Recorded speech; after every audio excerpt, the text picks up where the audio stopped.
The show is Engineer Your Life. I'm Lungelo K. And welcome back to another amazing episode. Listen, I have a problem, guys. I'm running out of clothes. So if you are, a designer, if you have a brand, if you have whatever, please sponsor clothes. Like, send an email info@lungelokm.co.za and please just give us clothes, guys. Hi, boo. I'm giving you interviews every single week with amazing people who give us amazing, brilliant content. And this week is no different to that. Her name is Zandile Tembe. It's a very unconventional interview because she's not what you'd say a celebrity. She's far from it, actually. She's the person behind so many celebrities and making their dreams come true. Because you know what? She gave people a chance. So Zandile Tembe is a mother. She's the most fit woman I know on earth. With so much commitment. But yes, she's a mother, she's an entrepreneur, and she's just about changing the game and giving people chances. Enjoy this episode of Engineer Your Life.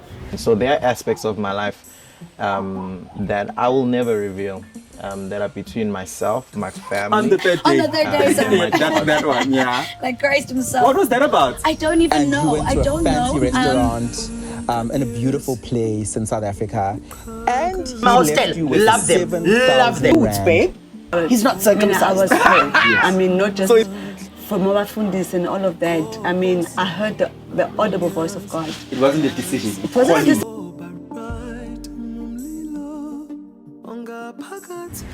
So Zandile, sawubona. Sawubona njani? Ngiyaphila kunjani? I'm great. I remember, I think I first met you at church in Mlazi. Yeah, exactly. Yeah. Many years ago. Moons ago. Moons ago. Yep. Firstly, thank you for taking this interview. I know you're not a person who does interviews. I'm not. You just give us gym content. Yeah, I like being behind you. You see what you see, but I like Ne? what you don't see. Yeah. More.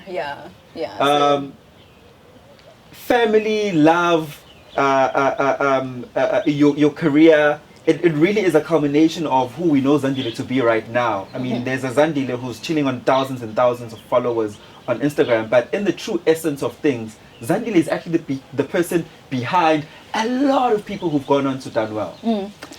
You know, how's that journey of being the person behind the scenes? Because I can see what you're very passionate about being behind the scenes. Yeah. I think Kumnand, first, let me thank you for having me.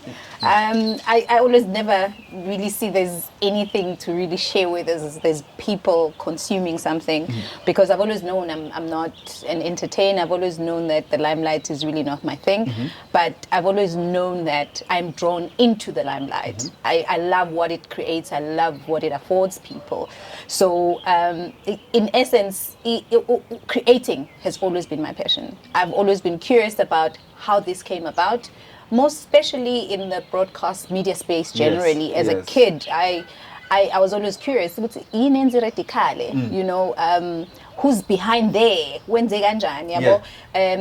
Newspapers is something I grew up on. I would read and would wonder, how do they gather these stories? How do they find the information? How does it get to... So I've always been the how person. And if you're a how person in the space we're in, you get to be behind the scenes. You were a writer before going into radio. Definitely. Which yes. publication were you writing Ilanga newspaper. So you were writing for Ilanga and then radio. Then it was radio. Yeah. How does this transition happen? Because it's quite a jump. It was a jump. I mean, even print was a jump because I studied marketing and business management, you know. But passion for communication and people was always my thing. Even at varsity, I was involved in student governance with those groups that were doing something. Those kids who were just always running around on campus was always my thing. So I've always had a personal interest in human behavior, you know, what makes them tick. So when I went to Ilanga, I knew I wanted to be in the newsroom. I didn't know how because obviously I wasn't a journalist student. It's something I didn't study. So when I met the MD, I did tell him ultimately that's where I wanted to be. Who's the MD at the time? Who still is now, Arthur Konikrama. I owe him a lot. He taught me so much, and I think him not affording me the newsroom at the time taught me so much about publication and how news were created. In fact, the questions I'd had as a kid were answered because he said, I can see you're a smart kid, you're determined, you're ambitious, but I think baby steps, you know. So he made me his PA at the time. and then I later became a promotions assistant to Cindy Nell, who's passed away. So I learned how promotions and campaigns were run where newspapers were concerned, how the whole sort of cycle in the publication space worked before you even read the news. So that business side actually taught me so much, and by the time after 2 years he said, I think you're ready, I knew exactly what needed to be done. So I learned the art of running a newsroom and running a publication as a business, and I was quite lucky to have been afforded that opportunity. So just before you left, what role were you playing in the newspaper? I was dual rolling at the time, because they were looking for marketing and brand positioning for publications at the time was almost transitioning. They were no longer like a serious newspaper. They were trying to place themselves where their audiences were. So when I had, we created something called Ilanga le Tebo, which was a more youthful publication that was an insert kwilanga, and it really spoke to urban culture, but from an isiZulu perspective. So we were running that with my team. I was in charge of that publication, but also I had my leg in the marketing space, because partnerships for events and brands was an area that I was involved in. So I was in dual roles, but I felt like and it was becoming monotonous. So I went up to him and said, you know what, I think I'm good to go. But I'd already had a conversation with Ukosi, and they'd already said Guti, they want a content producer for the afternoon drive at the time.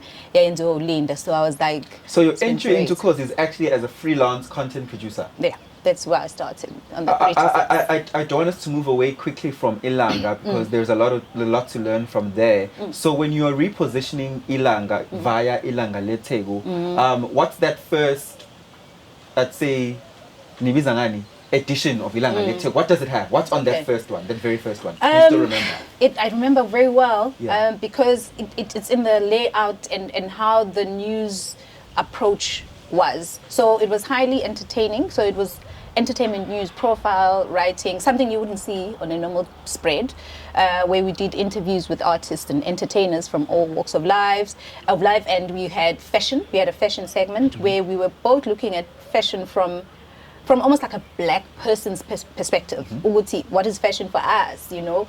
And I think there was a very special page of for girls, and then you had Swahili, I think. Yes. So we introduced the Zulufication of these modern things. Exactly. Yeah. A lot of people felt women were being objectified, but we were also saying, listen, and there's a new way, and also what metrosexuality would be seen as. Yes. So we started writing stories about that, and it really was the new age of what you would think an isiZulu black reader would be. So it was a representation of Zandile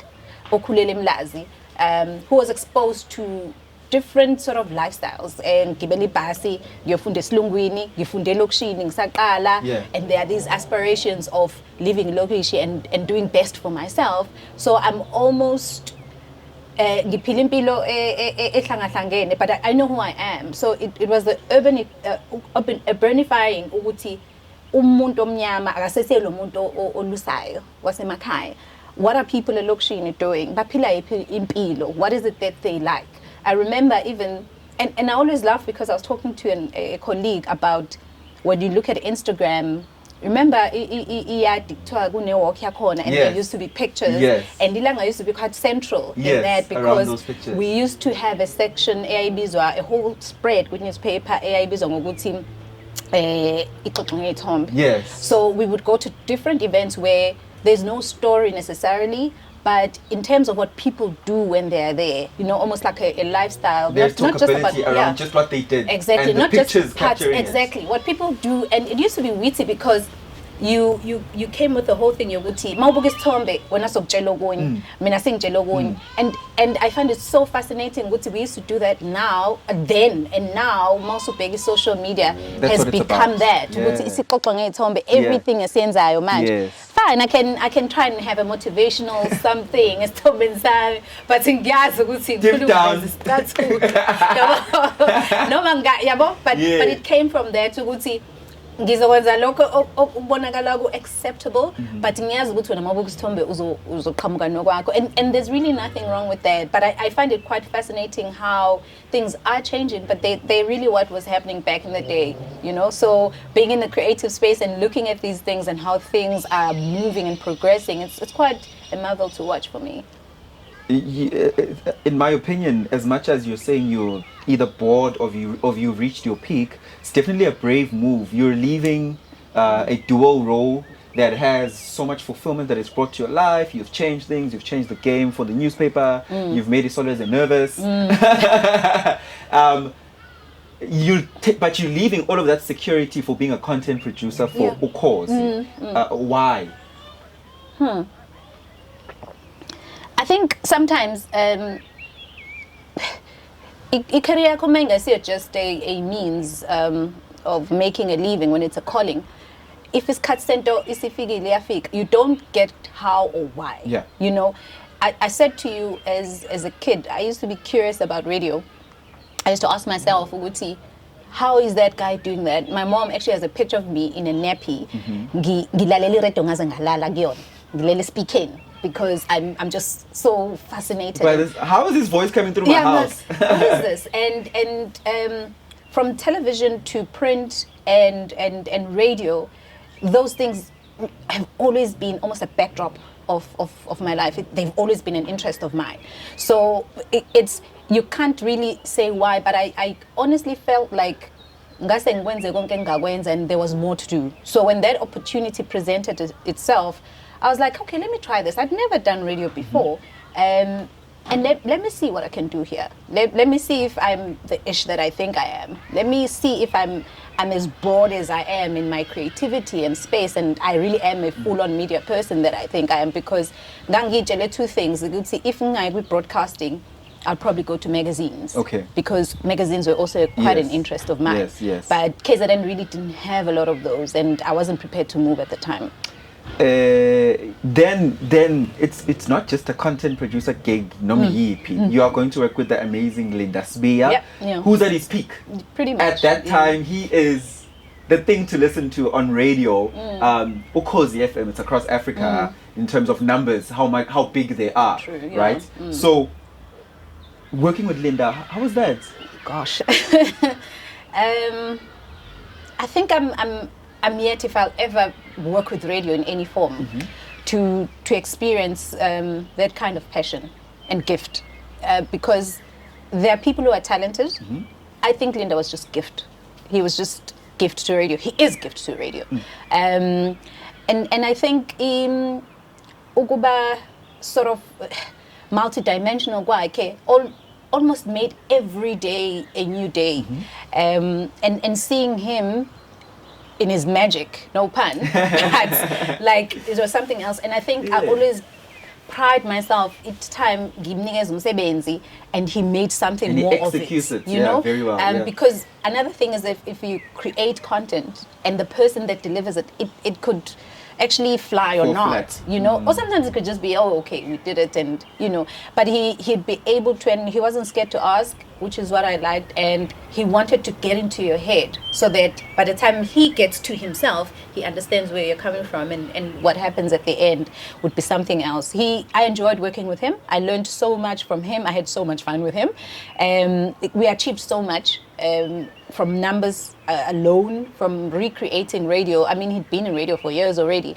So you go in there thinking, but I like that he allowed himself to learn new things. So this was on the Drive show? It was on the Drive, and I didn't stay long. Do you remember what the numbers peaked at for that particular show while you were there with him? With Afternoon, no, because I started in 2008 November, so we were going towards end of financial year, and at the time so I was still learning the ropes. I hadn't even understood getting numbers and what that meant. So when we went into 2009 April, we were then moved to Breakfast. That's when we really started a show that I could say now I knew what I was starting and where I was going, because DJ Sbu was leaving, of course, and we went to Breakfast. So we started as a new team. It was him, Nosbonga, myself as content producer, and Nujinji as technical producer. So we were, which was great for all of us, because we were going into this whole space of, okay, what do we do here? You know, and it made us really work well as a team in terms of what we wanted to achieve.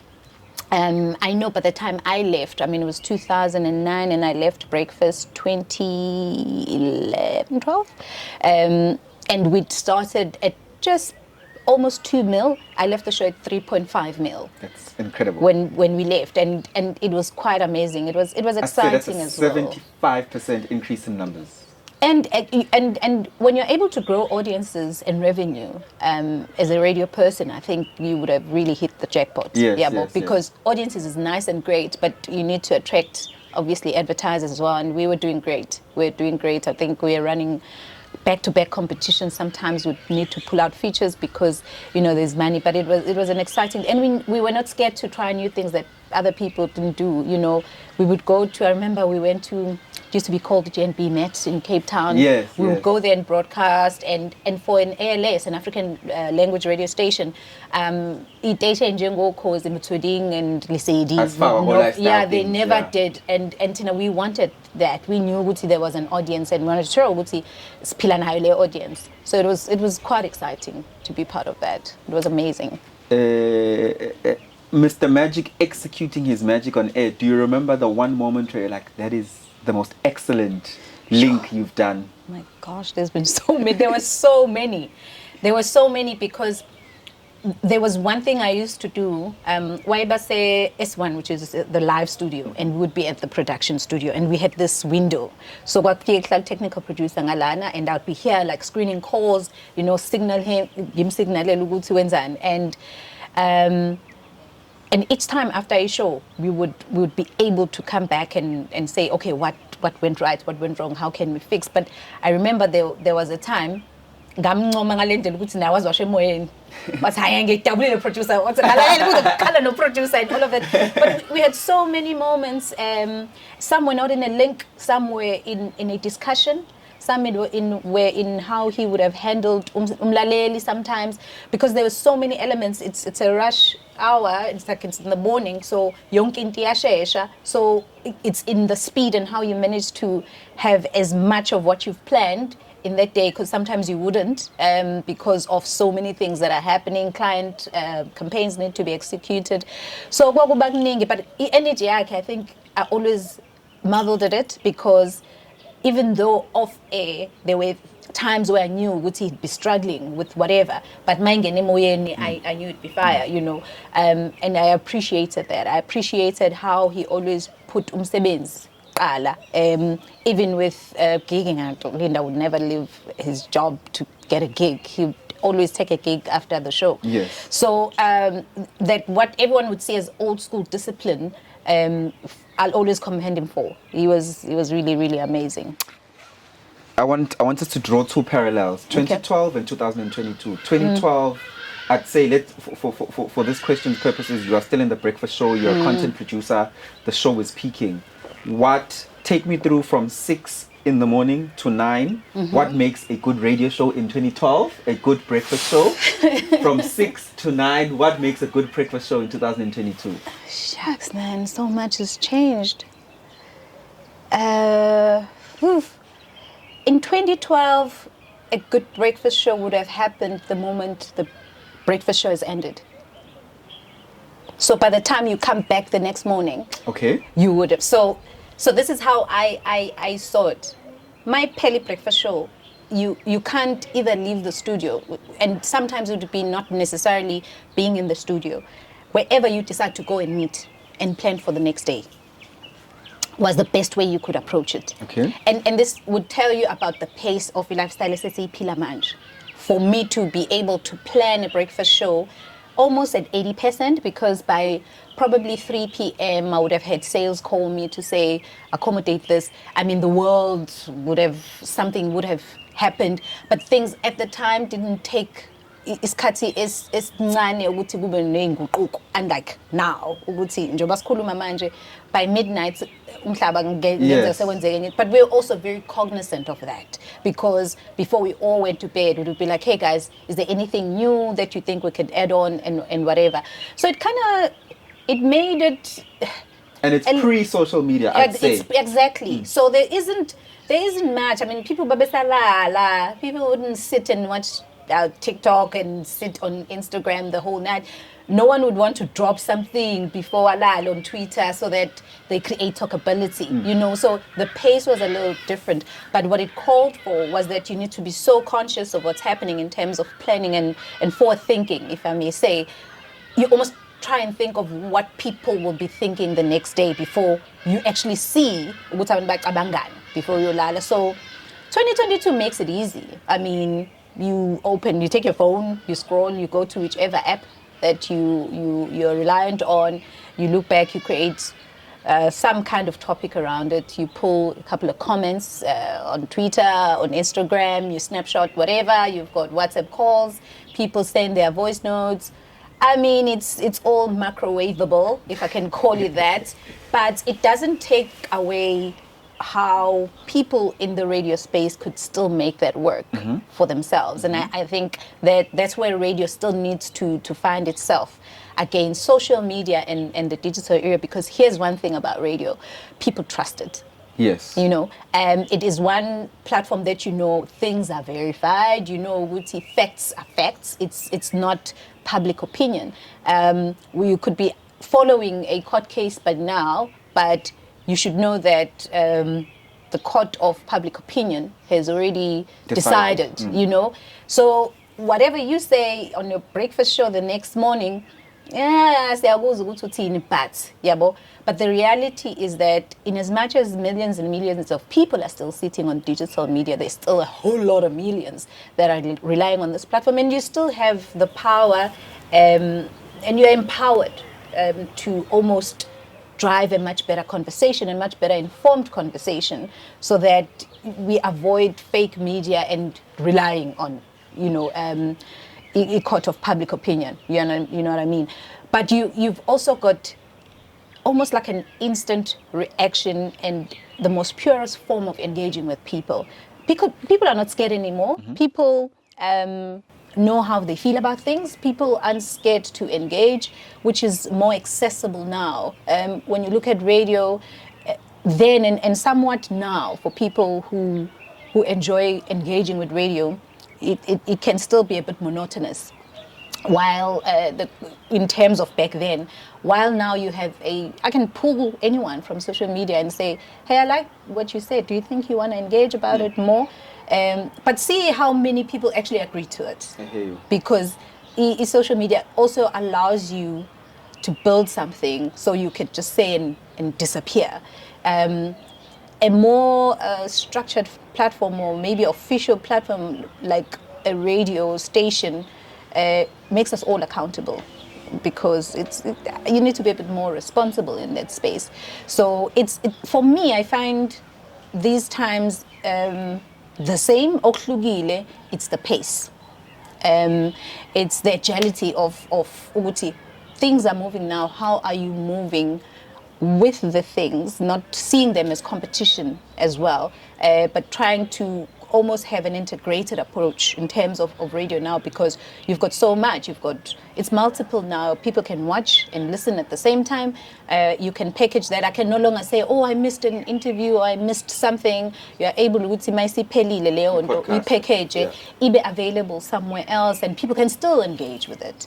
So there's a bit of longevity now, unlike me sitting and talking about maybe Kansas City back in the day.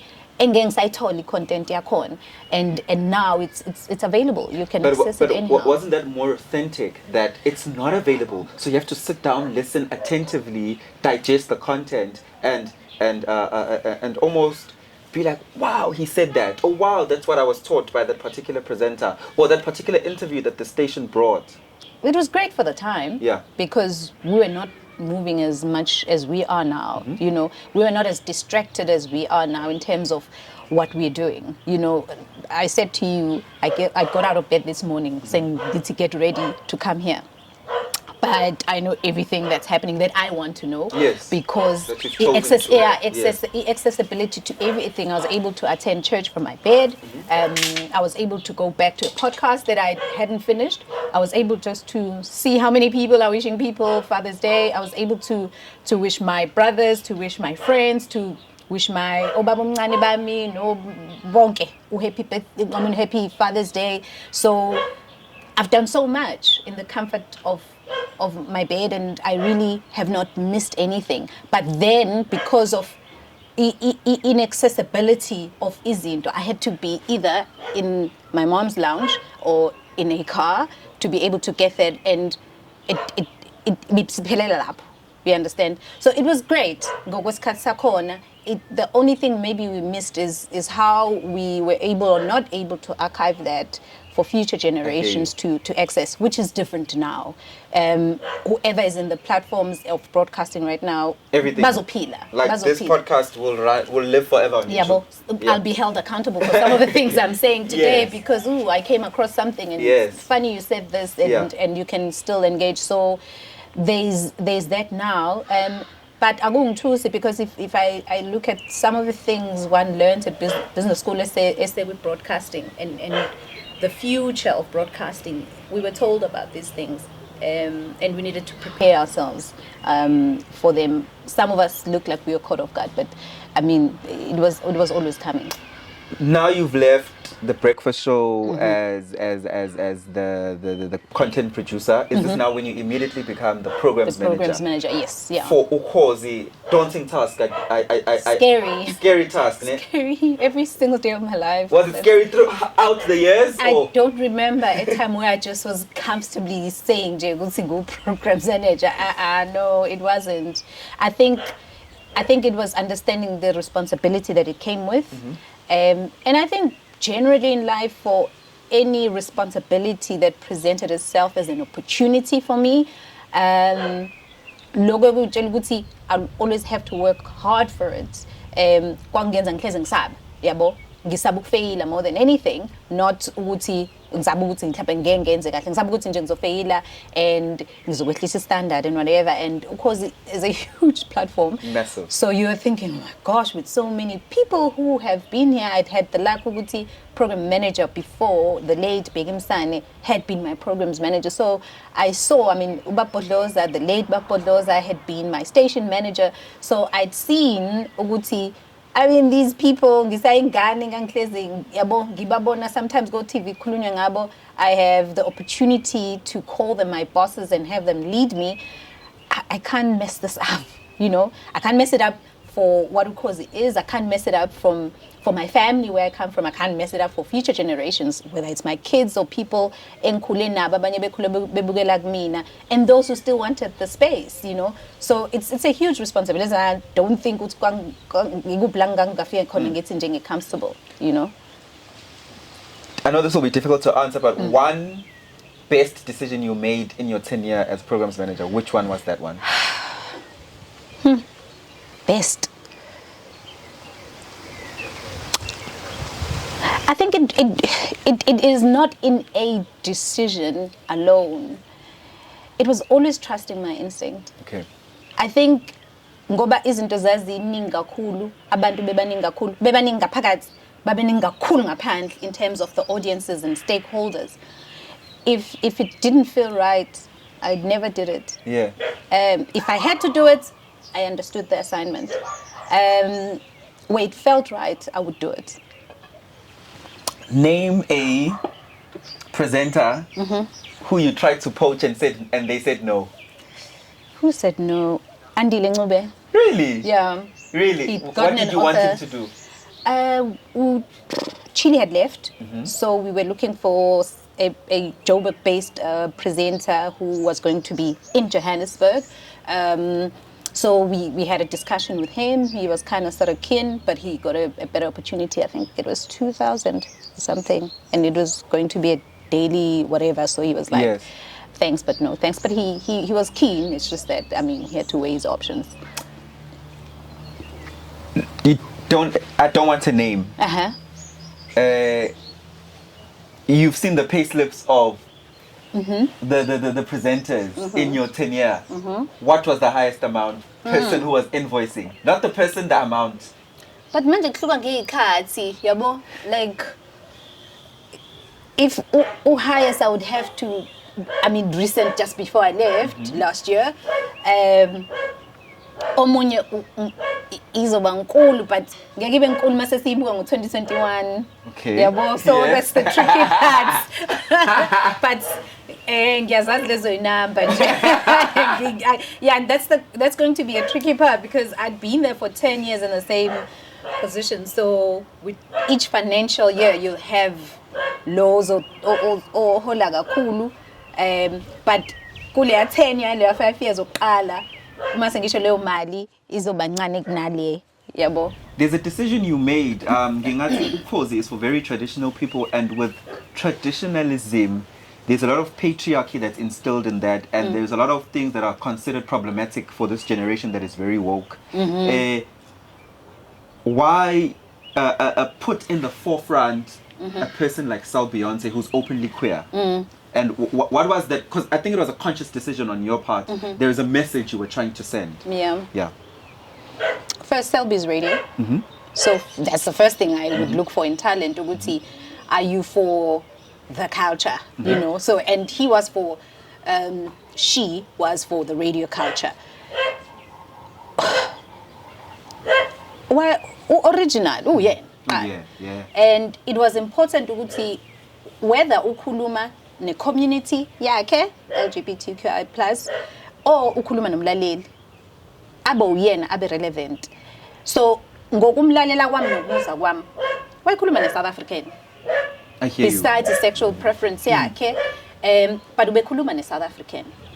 But I'm not going to sit here and act as if I wasn't aware of that, and I wasn't a little worried to see how will it be accepted. Received, yeah. I think it was time that as a people, whatever we think we are as traditional and whatever you call it, to be very aware the community spilagion, you know.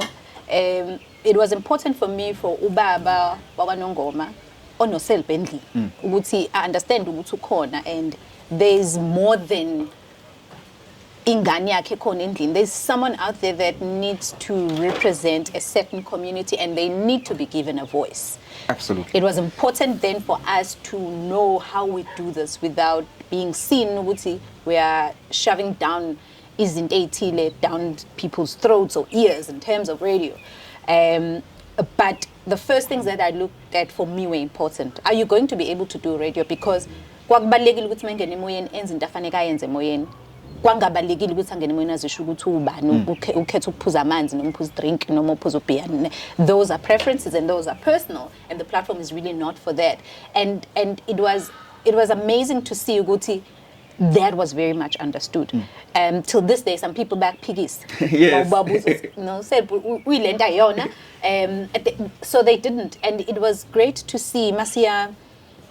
There's a time we were going to do a presentation with a client, and sasambe nabo emotweni. So masingena, it's like a construction site, and kukhona nje obaba bayayisebenzela mabevula uba recognize ayibo khona bani bamscreenele bamjabulele.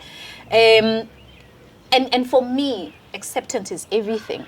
For a people to see ukuthi the next person is a Acknowledge who you person. are for who you are. Yeah, without ukwazi ukuthi hayi ngoba ngihlala emlazi mhlambe ke sekungenza. No, first umuntu. And forever grateful, and I thank the radio gods for that, because it was amazing to see ngoba it took away all these preconceived ideas about what people are. Sometimes abantu sibenza into abangeyona because it sits well with us.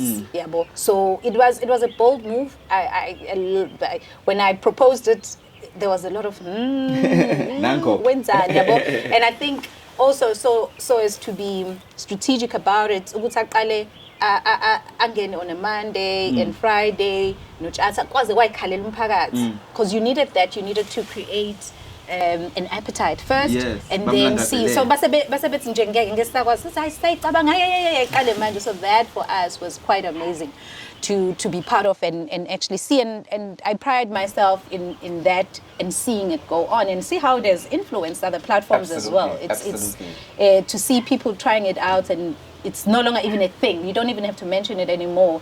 It means we are moving as a people. We're definitely moving in a positive direction. Do you think radio has successfully managed to integrate itself into the digital space? Because I ask this because it's nama voice note manje msakazweni umsakazi eminingi is scrambling, trying to be on podcasts, trying to be on YouTube, trying to have apps. Are they doing it well? They're trying, and I think everyone's really trying. It's going to take time. It will take maybe the radio platforms understanding what digital is doing, mostly social media, is space out and indlela abakwenza ngayo. It is going to need a bit of a bold shift though, in how certain things are done. I don't know which platform is thinking of what, and each platform comes with different sort of deliverables, and it's going to be difficult for us to be realistic on where your audience is sitting first. Know where they're sitting. So you can't shove down YouTube kwabantu abangayi-upload data because Exactly. Ingenza nervous. I zayidlulela nje.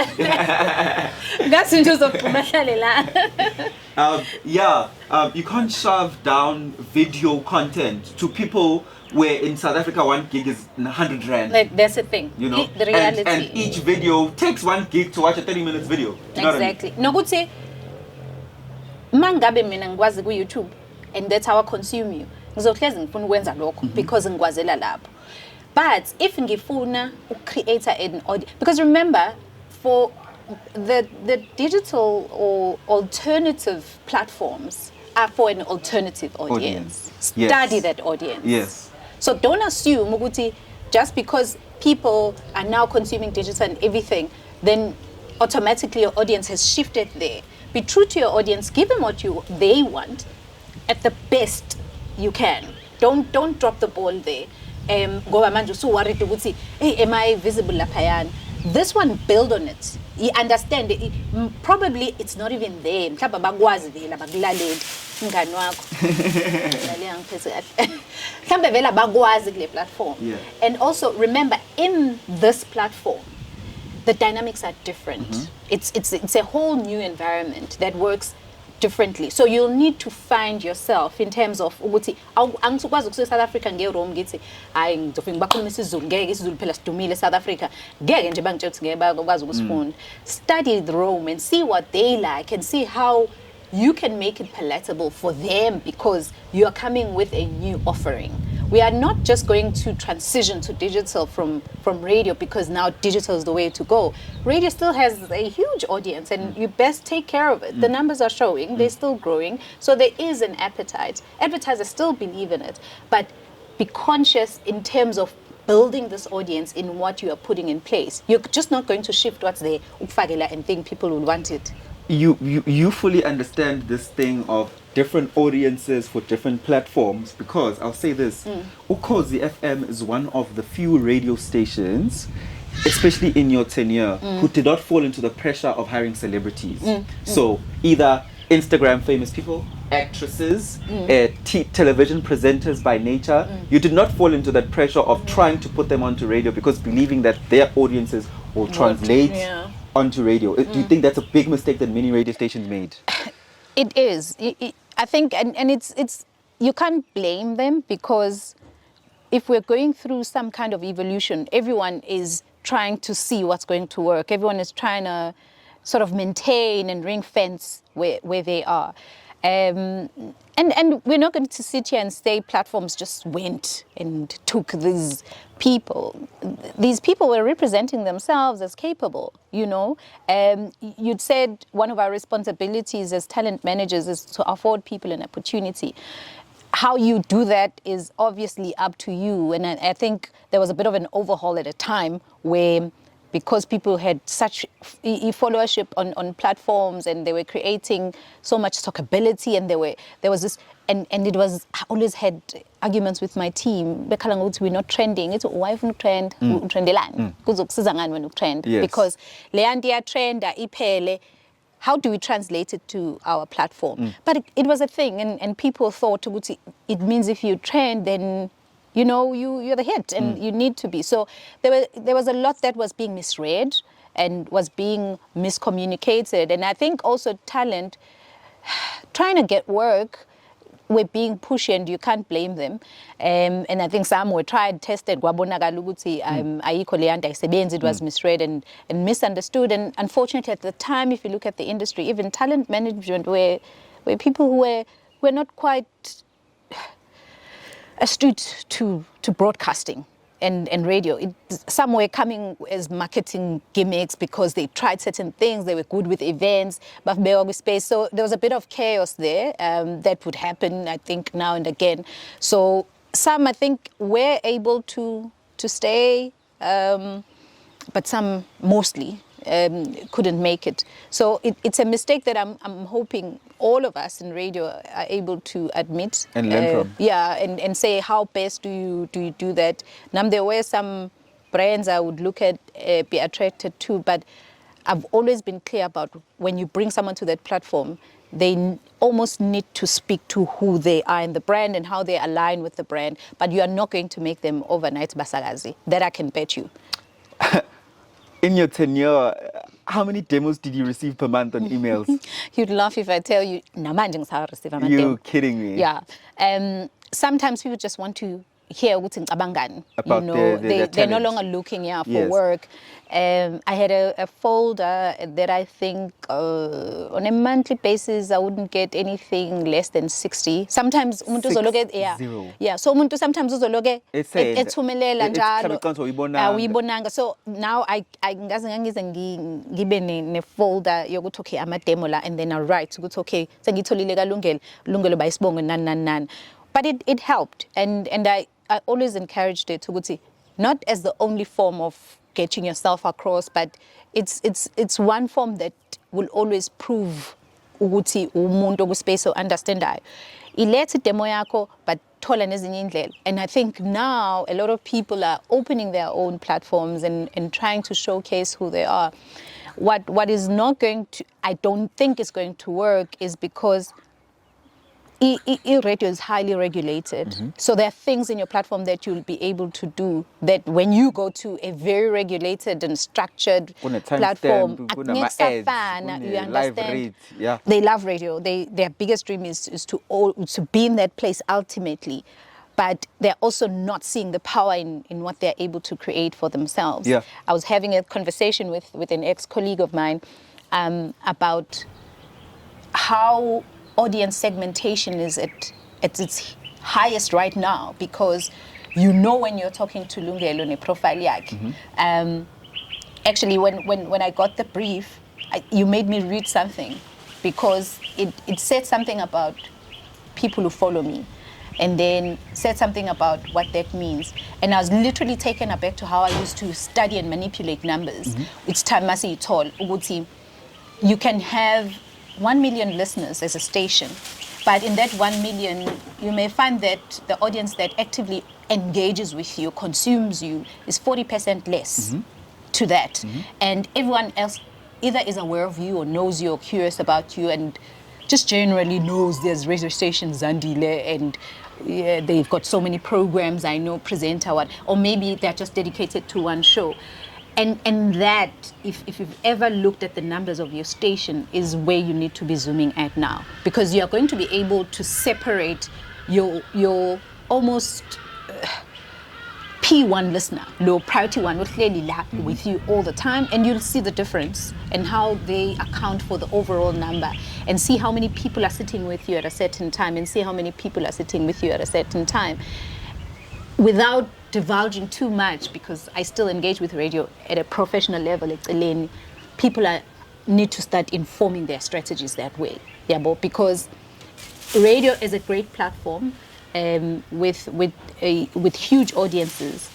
audiences themselves are now driving what the platforms really need to be doing so that they can accommodate their needs. I hear you. You understand? So it's almost like a partnership now. You're in partnership with your audience. You're no longer going to lead them. They're going to lead you sometimes, if not most of the time.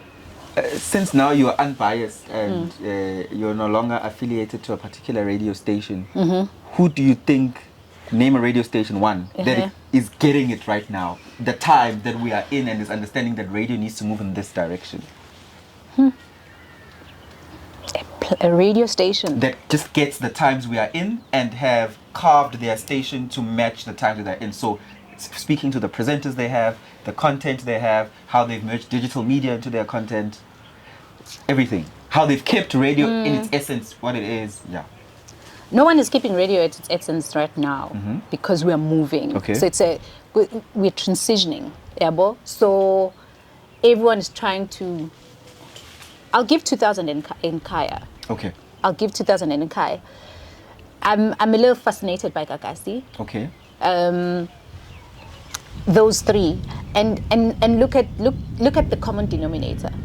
They're all regional radio stations. Yes. They're talking to a specific audience. I thought you'd say 947. Maybe I'm back keeping a good question. Maybe I don't consume them that much because already you can see the biasness. I've got a particular interest in black audiences, especially because of how they have been profiled as audiences and how now the platforms are starting to speak to them. The 947s and the East Coast radios and everyone, because they don't have a singular ID of who they're talking to, it gets a little blurry. Yes. Yeah, but in that, who is your... And I always wonder if I could sit with any from those stations, if they could be honest and say, "Nkhuluma noba." Because you are going to have audiences that may not identify themselves but they identify themselves preferences and choices and that is fine. But I have an interest with the station that is unapologetically direct with who they are talking to, whether it's black or white or Indian, because it kind of makes it easy. You know what my aspirations are, you know what my ambitions are, you know what I want to eat, you know what I don't want to eat. So the content becomes quite relatable. But we are not going to take away from 947 in terms of the future audiences that they are creating now. Yes. Yeah, they are working on the future now. But I always say, as a South African-based platform, you need to always look around South Africa and be realistic to the South Africa that we live in. So you're biased towards, let's say, urban black, age 25 to 40, 25 to 50. Not age. Okay, so we go age. But the question is, 6 a.m. to 6 p.m., who's your dream lineup for that station? You should have prepared me for this one. You should have prepared me because there are people that are not in radio that I so wish could be in radio. Okay. In terms of which is fine. In terms of what they're doing. Unfortunately, radio in the not so distant future is going to be not so sacrosanct, and I say this as part purist radio, but realistic to what is happening around us. We are going to need to hear teenagers in radio. We have to. Radio stations need to start preparing themselves for a younger voice. Radio stations are going to need to prepare themselves for integration. Look at what the world looks like. Bring it closer in terms of where you are and see who is there. I'm very passionate about young people. I really am, and I don't think as a country we are doing enough to give young people a voice, but also to guide. You know, if I'd been a presenter, and today last year I left as a presenter, I would have easily left and played a much more mentoring role in building others. Give a konala, but give them a platform. I think time is moving a little too quickly for us to take time and hold positions and mics and whatever. Some are still essential for the platform, but it needs to be a bit more integrated. It needs to be young, it needs to be female, it needs to be inclusive, it needs to be from a sexuality perspective, because I don't see how you speak to people and not have a representation. So if you need to be, if you believe you need to have a voice for young people, create a space for that. If you think you need to have a voice for the disabled, you need to create a space for that, where you are not speaking of them, but you're giving them an opportunity to be that voice. If you feel the LGBTQ I don't want to get it wrong. Yes. LGBTQI+. plus. Yes. Okay, that community needs Yes. to be represented. Yes. If you feel older generations that have Ailments, knowledge, yeah. and knowledge le Knowledge, efanele ukuthi ibe ne legacy, these people need to be in one platform. I don't think it's wise for us to be seen as a pro old people country generally. That's what young people are crying about. We are not represented, so we are going to do their own thing. Okay, prepare. Just give me breakfast and drive. Just breakfast and drive. You're creating the dream station right now. Asikho And kulezi station ngiyibalile. No. Istation nje It's sami. station nje sakho.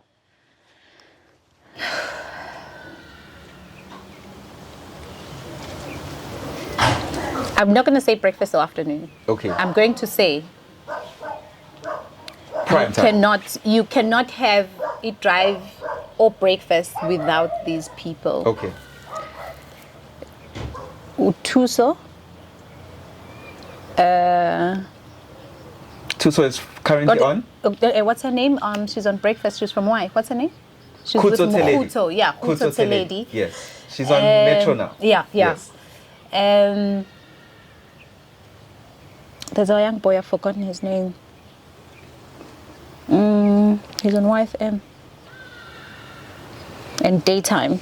He's daytime YFM. Yeah, Talk yeah, to yeah. three. Yeah. Mto. Yes. Mto works with Nia Brown. Yes. Yes. Yes.